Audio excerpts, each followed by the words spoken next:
Assalamualaikum warahmatullahi wabarakatuh. Nama saya Alvina Dian Febiani dengan NIM 21051214001, Prodi S1 Sistem Informasi kelas 2021A. Pada kesempatan kali ini, saya akan menjelaskan tentang sejarah perkembangan dari komputer, mulai dari komputer generasi pertama, kedua, ketiga, keempat, dan kelima. Yang pertama adalah pengertian dari komputer. Secara umum, komputer merupakan alat elektronik yang bisa digunakan untuk mengolah data sesuai dengan prosedur sehingga mampu memberikan hasil informasi yang sangat bermanfaat untuk setiap penggunanya. Di dalam komputer terdapat rangkaian beragam komponen yang saling terkoneksi dan membentuk suatu sistem kerja. Sistem yang terdapat di dalam komputer ini bisa melakukan pekerjaan secara otomatis dengan berdasarkan program yang sudah diperintahkan, sehingga bisa menghasilkan data serta program tertentu. Berikutnya adalah penemu komputer. Komputer pertama kali ditemukan oleh seorang ahli matematika pada tahun 1822.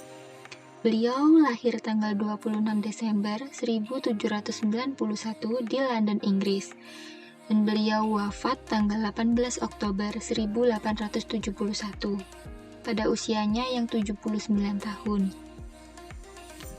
Beliau awalnya bermaksud untuk menciptakan sebuah mesin bertenaga uap yang dapat menghitung angka yang diberi nama dengan Difference Engine Zero. Mesin ini hanya mampu untuk melakukan perhitungan, pengurangan, dan penjumlahan saja. Namun, prinsip kerja dari mesin ini sama seperti komputer pada masa sekarang, yaitu dapat melakukan komputasi.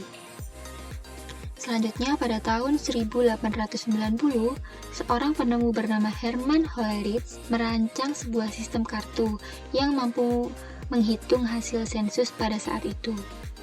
Hermann Hollerith lahir pada tanggal 29 Februari 1860 dan wafat pada umur 69 tahun di tanggal 17 November 1929. Dengan kemampuannya di bidang teknologi ini, akhirnya Hermann Hollerith dapat mendirikan perusahaan komputer, International Business Machine Corporation.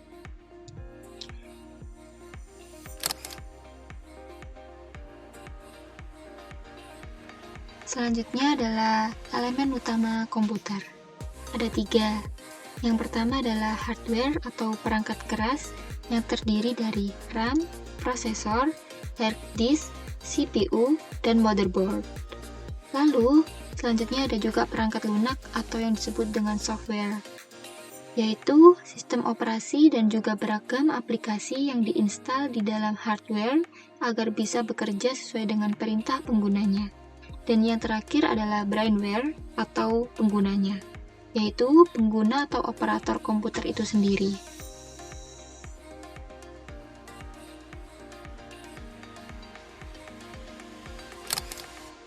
Selanjutnya adalah perkembangan dari komputer.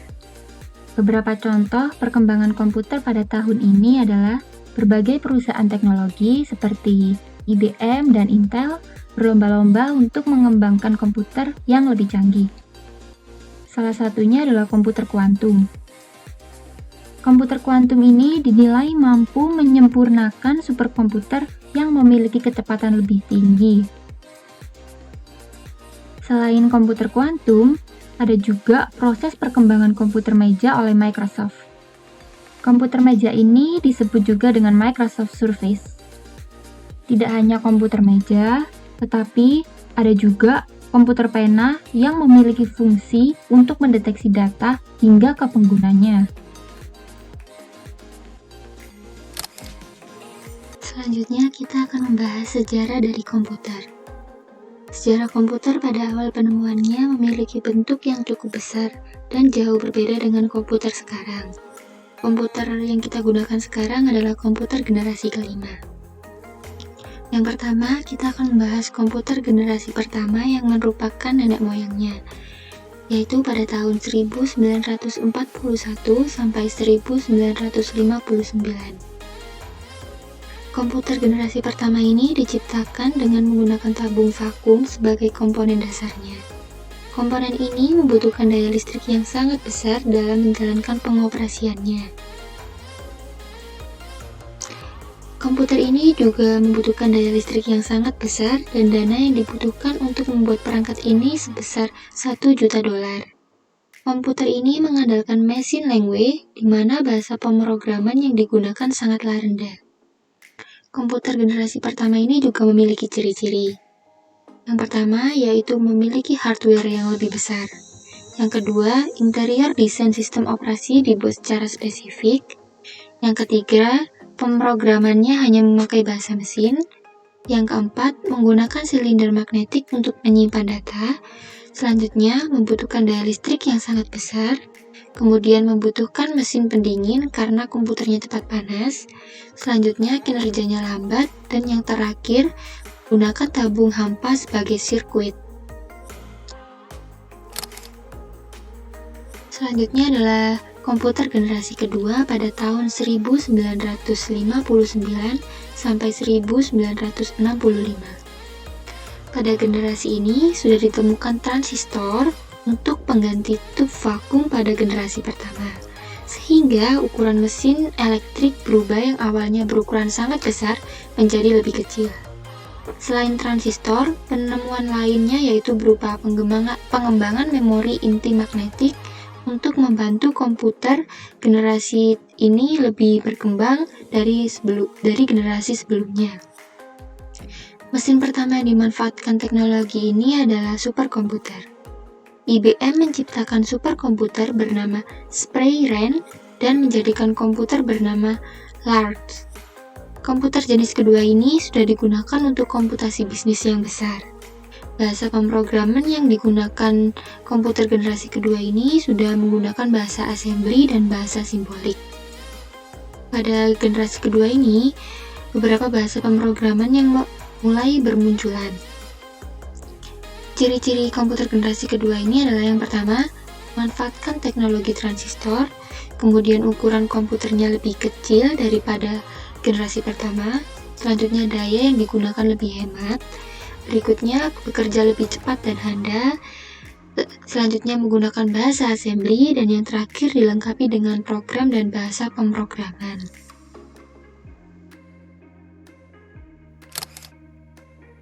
Selanjutnya adalah komputer generasi ketiga pada tahun 1965 sampai dengan 1971. Komputer generasi ketiga ini dibuat menggunakan integrated circuit atau yang disebut dengan IC. IC adalah chip kecil yang mampu mengumpulkan dan menampung banyak komponen menjadi satu.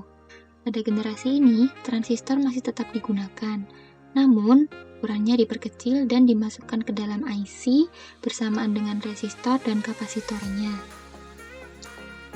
Komputer generasi ketiga ini menjadi komputer pertama yang membuat operator dapat berinteraksi menggunakan keyboard dan monitor dengan tampilan sistem operasi. Komputer generasi ketiga ini juga memiliki beberapa ciri-ciri. Yang pertama, memanfaatkan teknologi sirkuit integrasi atau yang disebut dengan IC. Kemudian, ukuran komputernya lebih kecil. Kemudian, listrik yang digunakan lebih hemat. Kemudian, mampu melakukan komunikasi dengan komputer lain. Selanjutnya, kapasitas memorinya juga lebih besar. Kemudian, kecepatannya 10.000 kali lebih cepat dibanding generasi pertama. Kemudian menggunakan chip-chip, dan yang terakhir ciri-cirinya menggunakan penyimpanan eksternal seperti disket magnetik. Selanjutnya adalah komputer generasi keempat pada tahun 1971 sampai dengan 1980. Komputer generasi keempat ini dikenal dengan komputer mikroprosesor. Chip digunakan sebagai komponen utamanya. Chip mikroprosesor memiliki ribuan transistor dan beberapa macam elemen sirkuit, yang mana elemen tersebut saling terhubung menjadi satu. Saat jumlah komponennya meningkat menjadi ribuan, chip tersebut mulai disebut dengan LSI. Contoh komputer pada generasi keempat ini adalah Apple I komputer.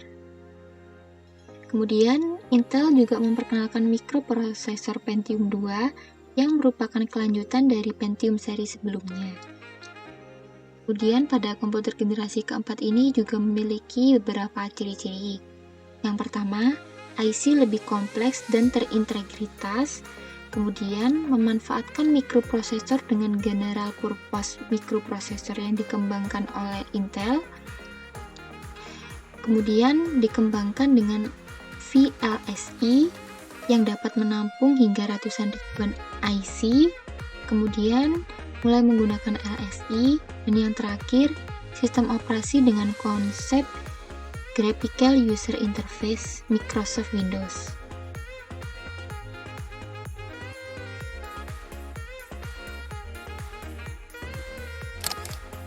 Selanjutnya adalah komputer generasi kelima, pada masa sekarang sampai ke masa depan. Pada komputer generasi kelima ini mulai menggunakan unsur artificial intelligence, di mana unsur ini membuat komputer punya karakteristik menyerupai manusia, dan bahasa yang digunakan menggunakan bahasa sehari-hari. Bentuk dari komputer generasi kelima ini menyerupai komputer generasi keempat.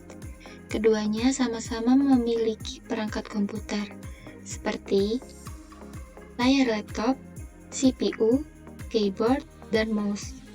Bahasa-bahasa pemrograman pada komputer generasi kelima ini diketahui lebih praktis dan mudah dipahami oleh manusia.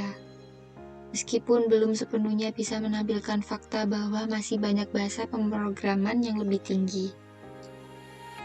Komputer generasi kelima ini juga memiliki tipe-tipe. Di antaranya adalah laptop, Chromebook, notebook, dan ultrabook. Komputer generasi kelima ini juga memiliki ciri-ciri. Yang pertama, komputernya masih menggunakan teknologi LSI, namun akan banyak mengalami perubahan dan proses pengembangan ke depannya. Yang kedua, memiliki fitur yang terus berkembang setiap tahunnya. Yang ketiga, komputer generasi kelima ini memiliki proses informasi yang lebih cepat. Dan yang keempat adalah komputer ini memiliki kemampuan untuk mendengar, berbicara, melihat, dan masih banyak lagi kecanggihan lainnya. Bahkan dapat disimpulkan bahwa komputer generasi kelima ini seperti layaknya manusia.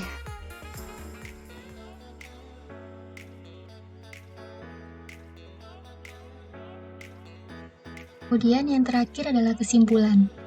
Jadi, kesimpulannya adalah komputer pertama kali ditemukan pada tahun 1822.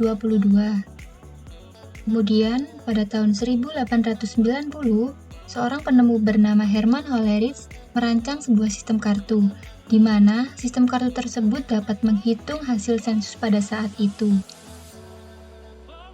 Dengan kemampuannya di bidang teknologi ini, akhirnya Herman Hollerith dapat mendirikan perusahaan komputer yang bernama IBM. Komputer juga memiliki beberapa generasi. Di antaranya yang pertama adalah komputer generasi pertama, dimulai pada tahun 1941 sampai dengan 1959. Contohnya ENIAC. Kemudian yang kedua adalah komputer generasi kedua, dimulai pada tahun 1959 sampai dengan 1965. Contohnya LARP. Kemudian yang ketiga adalah komputer generasi ketiga, dimulai pada tahun 1965 sampai dengan 1971. Contohnya IBM S360. Kemudian yang keempat adalah komputer generasi keempat, dimulai pada tahun 1971 sampai dengan 1980. Contohnya Apple. Kemudian yang terakhir adalah komputer generasi kelima, dimulai sekarang hingga ke masa depan. Contohnya notebook dan laptop. Hingga saat ini, perkembangan komputer juga terus berjalan. Dapat memungkinkan juga bahwa di masa depan dan di masa yang akan datang, akan lebih banyak lagi perkembangan yang dialami oleh komputer. Contohnya, virtual reality.